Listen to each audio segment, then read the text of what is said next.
बुद्धं शरणं गच्छामि।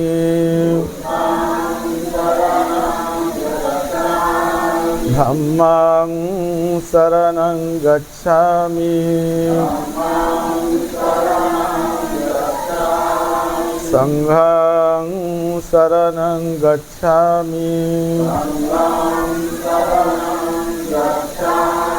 द्वितीयंपि बुद्धं शरणं गच्छामि।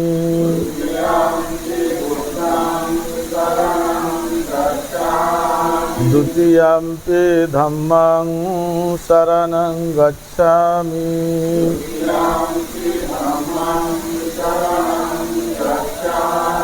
द्वितीयंपि संघं शरणं गच्छामि।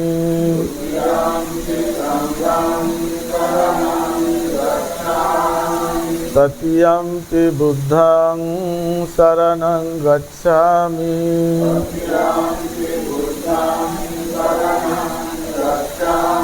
तृतीयंपि धम्मं शरणं गच्छामि।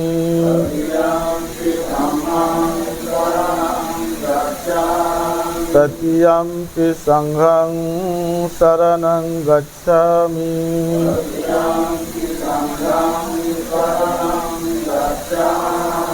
पानातिपाता वेरमणि सिक्खापदं समादियामि।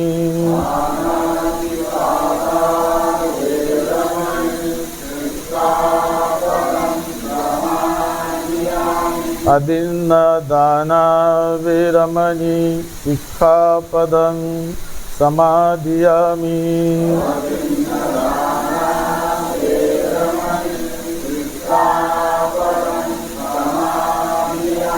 कामेषु मिच्छाचारा वेरमणि सिक्खापदं समादियामि।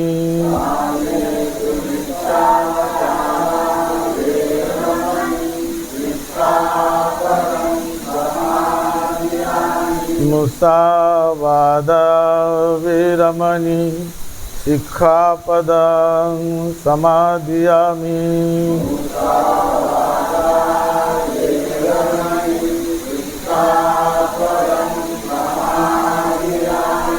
सुरामेरयमज्जपमादट्ठाना वेरमणि सिक्खापदं समादियामि।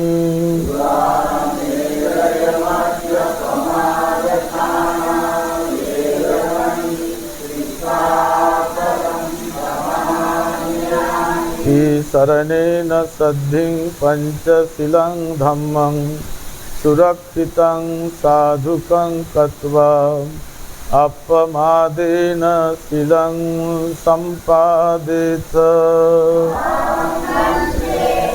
साधु।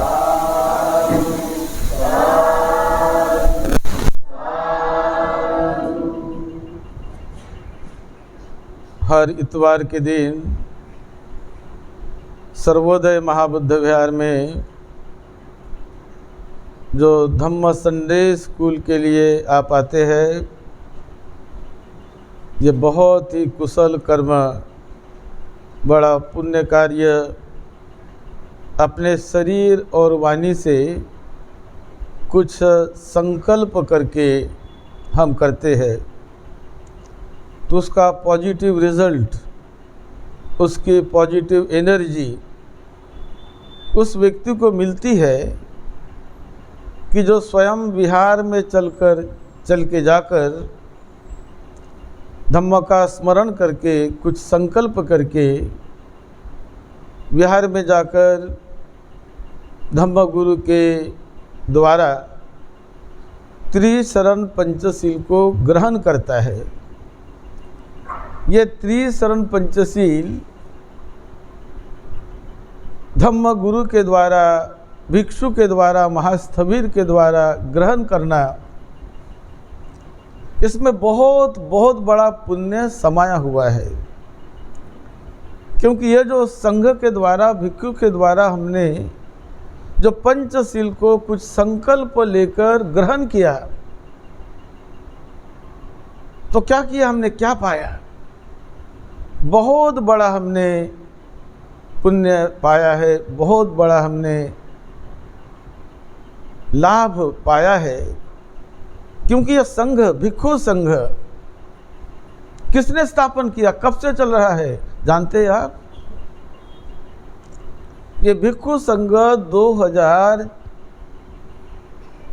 2500-600 साल से इस धरती पर अविरत मानव समाज की सेवा कर रहा है। भारत में कुछ वर्षों तक नहीं था, चला गया था भारत से, लेकिन इस पृथ्वी के, विश्व के कई देशों में वो जीवित रहा, भिक्षु संघ जीवित रहा।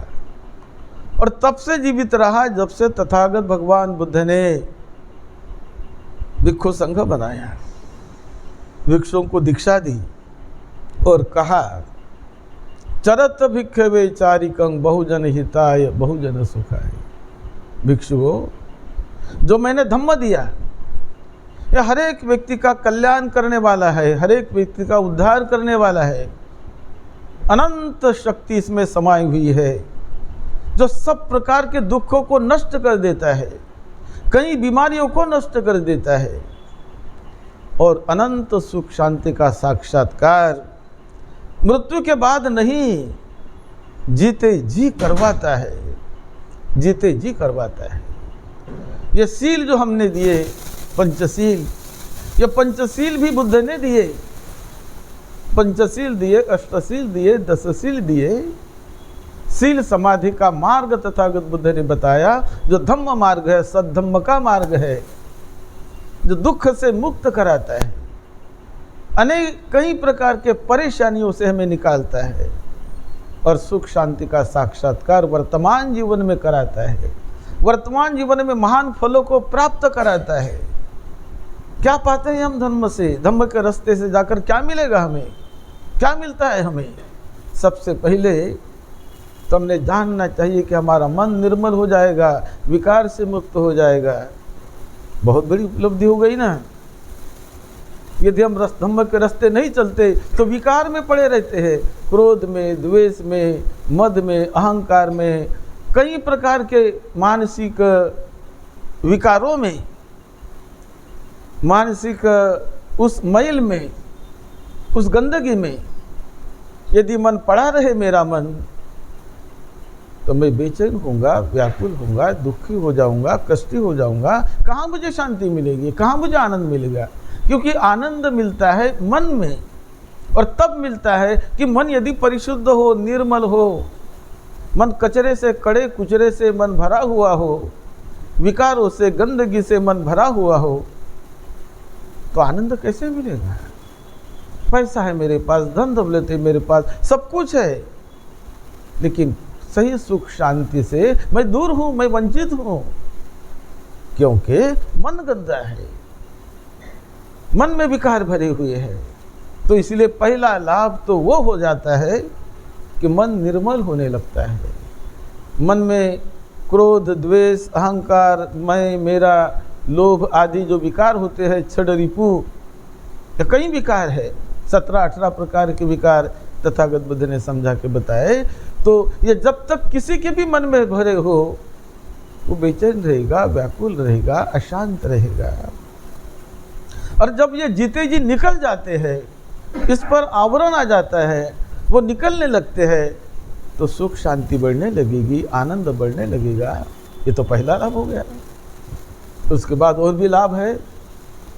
कोई भी उपासक उपासिका भी उस लाभों को ले सकते हैं। वो लाभ है श्रोतापन्न अवस्था का प्राप्त करना, श्रोतापन्न मार्ग पर चलना सीखना। वर्तमान जीवन में ये लाभ है, श्रोतापन्न अवस्था को पा लिया। दूसरा, सकृदागामी अवस्था को पा लिया, सकृदागामी मार्ग पर वो चलने लगा, ये लाभ है। अनागामी अवस्था को पा लिया, अनागामी मार्ग पर चलने लगा, तो लाभ हुआ। और अरहत पद को पा लिया, अरहत मार्ग पर चलने लगा, तो लाभ हुआ। वर्तमान में लाभ हुआ। तो लाभ हुआ, मैंने दुख का नामो निशान नहीं रहा। आनंद ही आनंद, सुख ही सुख, शांति शांति, अनंत शांति, अनंत शांति। क्योंकि ये जीवन आपको जो मिला, शरीर जो मिला है, ये वैसे शरीर तो अपने स्वभाव से वो बीमार होने वाला है, अपने स्वभाव से वो बूढ़ा होने वाला है, अपने स्वभाव से उसकी मृत्यु भी हो जाएगी, ये तो नेचुरल है ही। लेकिन जिसने अपने मन को जीत लिया, ये शरीर में जो भी परिवर्तन होता रहेगा, लेकिन उसका मन उससे ऊपर है। बुढ़ापे से मन ऊपर है, बीमारी से मन ऊपर है, दुख से मन ऊपर है, व्याधि से मन ऊपर है। व्याधि है शरीर में, लेकिन मन उससे छूट कर, निकल कर, उससे निकलने की जो आर्ट, निकलने की जो कला, मुस्कुराने की कला, जो तथागत बुद्ध ने सिखाई है, तो लाभ हो गया ना। जिसने अपने बीमारी पर विजय पा लिया तो लाभी बन गया है ना। जिसने बुढ़ापे पर विजय पा लिया तो लाभी बन गया है ना। जिसने दुख दर्द पर विजय पा लिया, दुख दर्द होता है लेकिन फिर भी वो मन उनसे निकलकर बाहर निकलता है, तो लाभ हो गया है ना। और क्या चाहिए।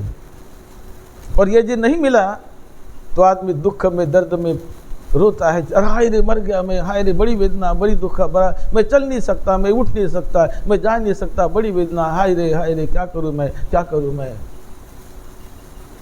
तो मन गुता हुआ है, परेशान है, दुखी है, बूढ़ा हुआ मैं, चल नहीं सकता, क्या करूं मैं, परेशान है, दुखी है। लेकिन जो प्रज्ञा को जगाता है तो बुढ़ापा ये नैसर्गिक चीज़ें आने ही वाली है। ये चाहे कोई धनी आदमी हो, उसे भी बूढ़ा होना पड़ेगा, धनी आदमी उसे भी बीमारी से गुजरना पड़ेगा, चाहे कोई गरीब हो, कोई मध्यम वर्गीय हो, कोई बहुत पढ़ा लिखा हो, उसे भी बीमारी से गुजरना पड़ेगा। ये तो है ही, जीवन की सत्यता है, इसे कौन नकार सकता है। लेकिन जाते समय चित्त यदि जिनका संयमित हो गया, चित्त यदि जिनका निर्मल हो गया, तो मुस्कुराते हुए, चलते बोलते, खाते पीते, हंसते कूदते बीमारी को झेलता है। चलते फिरते, खाते पीते वो बुढ़ापे को झेलता है। चलते पीते, खाते पीते मृत्यु को झेलता है। मृत्यु कोई उसके लिए डर नहीं, कोई डर नहीं। मृत्यु हंसते हंसते आनंद से, चलते चलते, खाते पीते मृत्यु को झेलता है। एक बुद्ध के जीवन की कहानी आपको बताए। बुद्ध की माता महाप्रजापति, उन्हें मृत्यु का पता चल गया है कि आज मेरी मृत्यु होने वाली है, कल मेरी मृत्यु होने वाली है। जो ज्ञान को प्राप्त करते हैं उनको मृत्यु का संदेशा मिल जाता है, पता चल जाता है। हर एक कॉमन आदमी को भी पता चलता है, जो सर्वसामान्य आदमी है ना, उन्हें भी पता चलता है कि मेरी मृत्यु नज़दीक आ गई है, अब मैं ज़्यादा रुकने वाला नहीं हूँ। उसको भीतर से संदेश मिलने लगता है, उसकी चित्त धारा उसे संदेश देने लगती है कि अभी तुम्हारी चित्त धारा टूटने वाली है, खत्म होने वाला है तुम्हारा जीवन। उसे पता चलता है, और जब उसे पता चलता है तो वो किसी भी अवस्था में सामान्य आदमी भी हो, कहता है कि अरे मेरे बेटी को बुलाओ, मेरे बेटे को बुला लो। तो आजू बाजू के आदमी सुन लेते हैं कि इसका समय नजदीक आ गया, फिर भी वो जीवित है। और जिनको उनको लोग बुलाते हैं, तो ये सामान्य आदमी को भी पता चलता है मृत्यु का, क्योंकि उसकी अनुभूति अपने आप भीतर ही होती है। इसी प्रकार जो अरहत होते हैं, जिन्होंने ज्ञान पा लिया, उन्हें कई दिन पहले उसके मृत्यु का पता चल जाता है कि इतने दिन के बाद मेरी मृत्यु हो जाएगी। वो डरते नहीं कभी। तथागत बुद्ध को 3 महीने पहले मृत्यु का पता चल गया कि आज से लेकर 3 महीने बाद, 90 दिन के बाद मेरी मृत्यु हो जाएगी, मेरा महापरिनिर्वाण होगा। शरीर है, चला जाएगा। तो हंसते कूदते चलने लगे। कहाँ मैं महापरिनिर्वाण लूँ, वो भी सोचकर समझकर पूरी जागृत अवस्था में। तो उन्होंने संकल्प किया कि मैं कुशीनगर में अंतिम सांस लूँगा।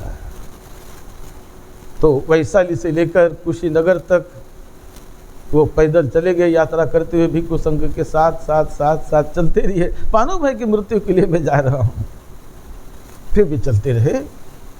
किसी ने पूछा कि भगवान, कुशीनगर तो एक छोटा सा कस्बा है, छोटा सा गांव है, अभी आपको मानने वाले लोग श्रावस्ती में बहुत है, वैशाली में है, राजगृह में है, बहुत राजा आपको मानते हैं, लाखों लोग आपको मानने वाले हैं, तो आप उस बड़े नगरी में जाकर अंतिम सांस ले, वहाँ क्यों जा रहे? तो बुद्ध ने बताया, देखो तुम नहीं जानते, ये कुशीनगर जहाँ पर मैं अपने अंतिम मृत्यु के लिए जा रहा हूँ ना, ये कुशीनगर एक समय में बहुत विशाल, बहुत वैभवशाली राजधानी रही है। इस कुशीनगर में मैं स्वयं चक्रवर्ती राजा करके रहा हूँ मेरे पिछले जन्म में, और चक्रवर्ती राजा करके बहुत लोगों का कल्याण किया, बहुत मंगल किया। उसके बाद मैं मृत्यु के बाद और ऊंचे देवता लोक में चला गया, क्योंकि मुझे बुद्ध बनना था। तो बुद्ध बनने के लिए मैं प्रयास कर रहा था, तो चक्रवर्ती राजा करके मृत्यु हुई, तो मैं चला गया ऊंचे लोक में, और वहाँ से मैं और भी बोधिसत्व बन के जीते रहा, प्रयास करते रहा।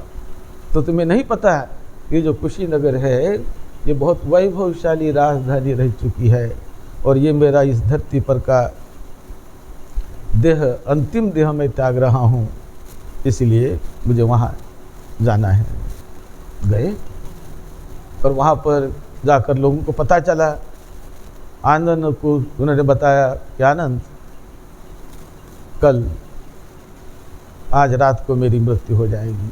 पूर्णिमा का दिन था, वैशाख पूर्णिमा का दिन था, बड़ा अद्भुत दिन होता है वैशाख पूर्णिमा का, क्योंकि बुद्ध का जन्म भी वैशाख पूर्णिमा के दिन हुआ, और बुद्ध को ज्ञान भी 35वें साल में वैशाख पूर्णिमा के दिन मिला। और आज 80 वर्ष की उम्र हो गई, और 80वें वर्ष के उम्र में जो वैशाख पूर्णिमा का दिन आता है, उस दिन उनका अंतिम देह छूट रहा है। तो उन्हें पता था, और जब पता सभी को चला तो लोगों ने, आनंद ने मुख्य करके, कि अरे गांव के लोगों को पता चलना चाहिए कि बुद्ध आकर यहाँ पर उनका अंतिम निर्वाण हो रहा है, वहाँ परिनिर्वाण हो रहा है, और मैं यदि ना बताऊं और लोग बुद्ध से ना मिले तो मुझे दोष देंगे, मुझे बताना चाहिए। वो जाकर गए, और गांव में जाकर कुछ लोगों को बताया कि बुद्ध का कल परिनिर्वाण होने वाला है। बुद्ध तो नाम सभी ने सुन लिया था, तो ये बात, ये खबर ऐसी फैल गई, 2-3 लोगों को बताया, लेकिन सारे शहर में फैल गई, और सब लोग दौड़ के आने लगे कि बुद्ध का अंतिम दर्शन लेंगे, बुद्ध से मिलेंगे, अंतिम दर्शन लेंगे, मिलेंगे। इतनी लंबी कतार लग गई, रात भर कतार चलती रही, सुबह दिन भर कतार चलती रही, और बुद्ध वहाँ पर है, बैठे हुए है, और ध्यान भावना भी किया, बैठे हुए है, लोगों का उपदेश भी दिया। पूछा भी कि भिक्षुओं, जो मैंने सिखाया है ना तुमको, कोई प्रश्न है क्या तुम्हारे मन में? न समझी हो ऐसी कोई बात है क्या? जो रास्ता मैंने तुमको दिखाया, बड़े सादी सरल ढंग से मैंने समझाया है, और जिसका फल प्राप्त करने वाले सैकड़ों हजारों लोग हैं अरहत बने हुए। तो कोई और भी कोई शंका है क्या?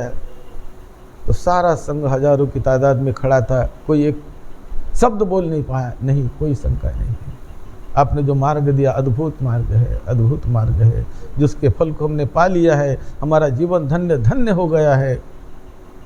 उस मुक्ति के मोक्ष का हमने साक्षात्कार कर लिया है, और मुक्ति मोक्ष का साक्षात्कार करके, परम आनंद का साक्षात्कार करके हम जी रहे हैं, कोई हमें शंका नहीं।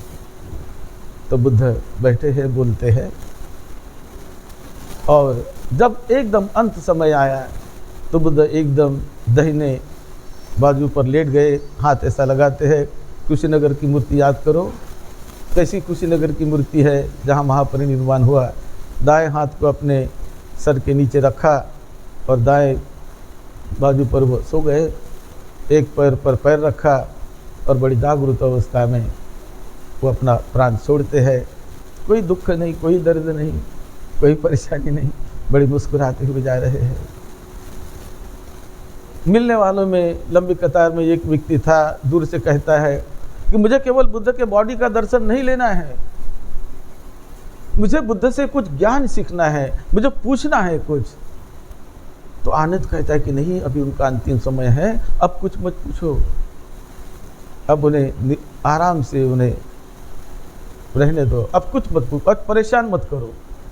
तो सुभद्र नाम का कोई व्यक्ति कहता है नहीं, मुझे उनसे पूछना है। दूर से शब्द बुद्ध के कान में आते हैं, कोई कहता है कि मुझे पूछना है, बुद्ध से मिलना है, कुछ पूछना है उनसे, कुछ सीखना है उनसे। तो उन्होंने आनंद को कहा, आनंद, वो जो व्यक्ति आना चाहता है ना, आने दो, जल्दी समझ जाएगा। तो देखो अंतिम सांस में बुद्ध उनको आने देते हैं। वो आया नज़दीक, उन्होंने प्रश्न पूछा, बुद्ध ने बताया, बुद्ध की अंतिम वाणी है। उन्होंने जो बताया, एक ही बात बुद्ध ने बताई, वयो धम्मा संखारा अपमादेन पमादेत अपमादेन, वयो धम्मा संखारा अपमादेन संपादेत। सब कुछ बदलने वाला है।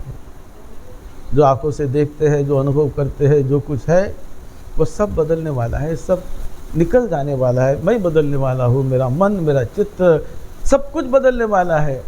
इस चीज़ को जानकर बुद्धिमान आदमी ने हर एक चीज़ को मुस्कुराते हुए देखना चाहिए, हर एक चीज़ को बदलते हुए स्वरूप में देखना चाहिए कि परिवर्तन हो रहा, परिवर्तन हो रहा, परिवर्तन हो रहा, बदल हो रहा, परिवर्तन हो रहा, सब बदलने वाला है। किसी के साथ लगाव चिपकाव न करो, परिवर्तन को जानकर जीते रहो। और ऐसा संदेश देकर बुद्ध ने अंतिम सांस ली। तो मृत्यु कोई दुख नहीं, कोई दर्द नहीं। ऐसे ही सारिपुत्र का भी हुआ, ऐसे महामुगल का लाइन का भी हुआ, कई लोगों का। तो ये जो रास्ता बुद्ध ने बताया, ये दुख से बाहर निकलने का रास्ता है, परम उद्धार का रास्ता है, अनंत सुख शांति को वर्तमान में दिलाने वाला रास्ता है, जिसका अनुभव, अनुभूति उस व्यक्ति को, चित्त को होती है जो उस रास्ते से चलता है। ऐसी छोटी सी कहानी बुद्ध की माता महाप्रजापति बुद्ध को जाकर मिलती है, कहती है कि भगवान, मैंने तो आपको दूध पिलाया है, लेकिन आपने उससे कई गुना मुझे दिया है भगवान। मुझे जो अर्हत बन गई हूँ मैं, जो आपने रास्ता दिखाया मुक्ति का, मैं तो धन्य धन्य हो गई। आप तो मेरे बहुत बड़ा उपकार करने वाले हैं। मैंने तो आपको केवल दूध पिलाया, आपने जो धम्म का रस मुझे पिलाया वो बहुत अनमोल है, बहुत अनमोल है। मैंने उसको भोगा और कहीं को मैंने बांटा है, लेकिन आज मेरी अंतिम समय है मेरा, मैं निर्वाण लेना चाहती हूँ। तो बुद्ध ने कहा ठीक है, कोई रोना धोना नहीं। और जब वहाँ से बुद्ध को वंदन करके वो जाती है तो उसकी फैल गई, उनका जो ये वार्ता है ऐसी फैल गई नगर में हर जगह पर कि अरे महाप्रजापति का आज मृत्यु होने वाला है, महाप्रजापति हमसे चली जाएगी।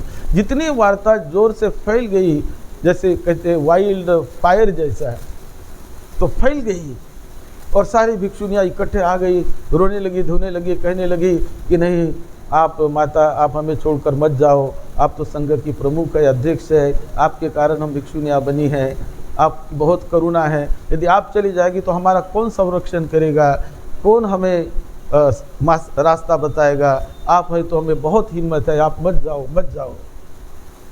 तो उनको विनती करती है भिक्षुनियाँ, उनके गले पड़ती है और वो कहती है, उनको हगिंग करती है, उनको सब उसका अंत में उनको आदर सम्मान करती है, पूजा करती है, रोती भी है कि मत जाओ, मत जाओ। लेकिन वो कहते कि बेटियों, जाना तो सबको है ही, जो क्षण अभी मैं निर्वाण के अवस्था का जा रहा हूँ अवस्था में, वो बार बार नहीं मिलता है। ये बड़ा मंगल अवसर होता है, तो आप मुझे रोको नहीं, आप रोको नहीं, ये सब बदल जाने वाला है, रोको नहीं। तो चलते बोलते हंसते खिलते समझाते हुए हजारों भिक्षुनियाँ वहाँ पर खड़ी है, उनको समझा रही है कि रो मत, दुख मत मानो, ये तो होने ही वाला है, दुख मत मानो। चलते हुए, बोलते हुए, मुस्कुराते हुए वो लोगों को समझाती है और समझाकर अपने कुटी में जाकर बैठ गई। बैठकर दरवाज़ा लगा दिया और पालथी मारकर बैठकर कुछ मिनटों के बाद उसका परिनिर्वाण हो गया। तो ये मृत्यु, इसे कहते मृत्यु को जीतना, जीते जी जीतना। तो ये मार्ग जो तथागत भगवान बुद्ध का है, जो सभी को हित सुख और शांति के लिए बुद्ध ने बताया। तो इसीलिए सारे दुख से मुक्ति दिलाने वाला, वर्तमान जीवन में मुक्ति दिलाने वाला, मृत्यु के समय मुक्ति दिलाने वाला, हर अवस्था में हमें जागरूक बनाने वाला सम्मा सती, सम्यक सती का हमेशा स्मरण करते हुए जीना चाहिए। ये रास्ता बुद्ध ने बताया, बड़ा मंगलकारी रास्ता है। और ये रास्ता हम सभी को जो मिला है ना, बोधिसत्व डॉक्टर बाबा साहब अम्बेडकर जी की वजह से सर्वसामान्य लोगों को सभी को मिला है।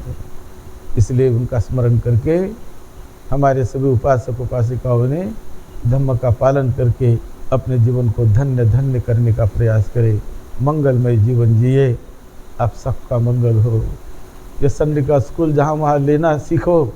तो बाबा साहब ने भी कहा है, उनके बौद्ध पूजा पाठ नाम की छोटी किताब बाबा साहब ने लिखी थी।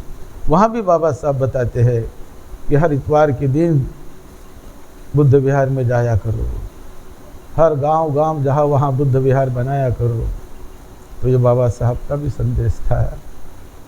तो हम सर्वोदय महाबुद्ध विहार में हर इतवार के दिन ये धम्म संडे स्कूल चलाते हैं। और ऐसे ही बहुत सारे विहारों में ये धम्म संडे स्कूल चलाए जाते हैं। तो उसका लाभ लो। जहाँ नहीं चलाए जाते हो वहाँ भी चलाना शुरू करो।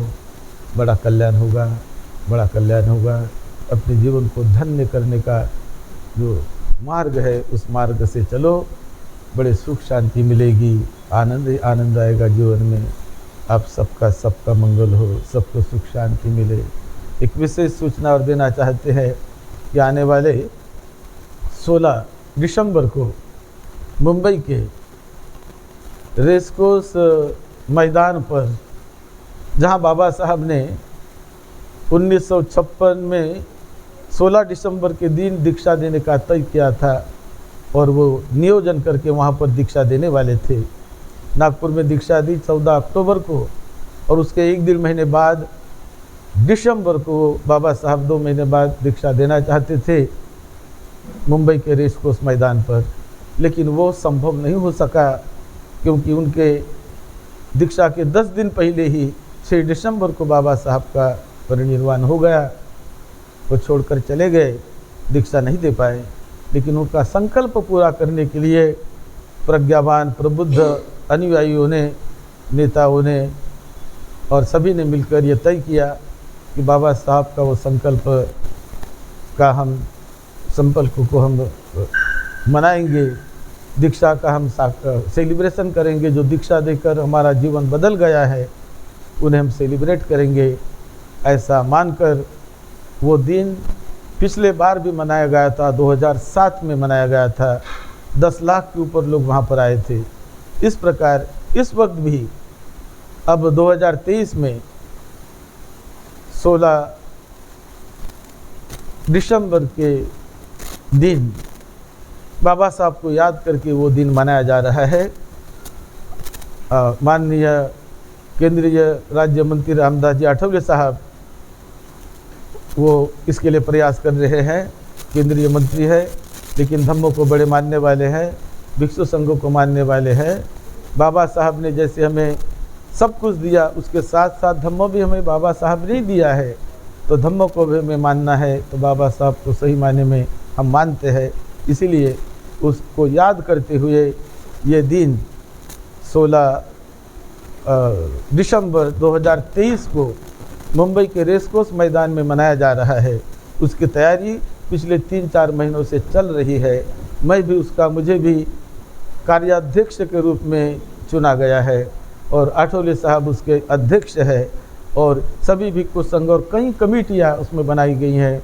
भिक्षु संघ भी उसमें पूरी तरह सम्मिलित है और हमने भी भिक्षुओं को निवेदन किया है, बहुत संख्या में भिक्षु आएंगे, आप भी इस कार्यक्रम में आइए। 16 ये दिसंबर 2023 का ये कार्यक्रम हम सब लोगों ने मिलकर बड़े शांति से और बड़े भाव विभोर अवस्था से उसे मनाना है। बाबा साहब ने जो हमें दिया है उनको याद करके उन्होंने दिए हुए रास्ते पर हमें चलना है, यही भाव मन में रखकर आप सभी आइए। आप सबका स्वागत है, सबका स्वागत है। अपने अपने गांव से, अपने वार्ड से, अपने अपने मोहल्ले से आप बसें करके आ जाइए, क्योंकि हम कोई पैसा देने वाले नहीं हैं। आप ही पैसा इकट्ठा करके अपनी बस करो और आ जाओ। वहाँ हम दूसरी सुविधा करेंगे, जो हमें खाने पीने की सुविधा है वो हम करेंगे, चाय पानी की सुविधा करेंगे। आप आ जाइए, ये हमारा निमंत्रण है। आप सबका मंगल हो, आप सबको सुख शांति मिले और आपका हर एक का बड़ा मूल्यवान मानवीय जीवन है वो धम्म से मंगल बने, निरोगी बने, सुखी बने। यही मंगल मैत्री के साथ सद्धम्म की सेवा में, आपकी सेवा में डॉक्टर भदंत राहुल बोधी महाचेरो। आप सभी का मंगल हो। साधु साधु।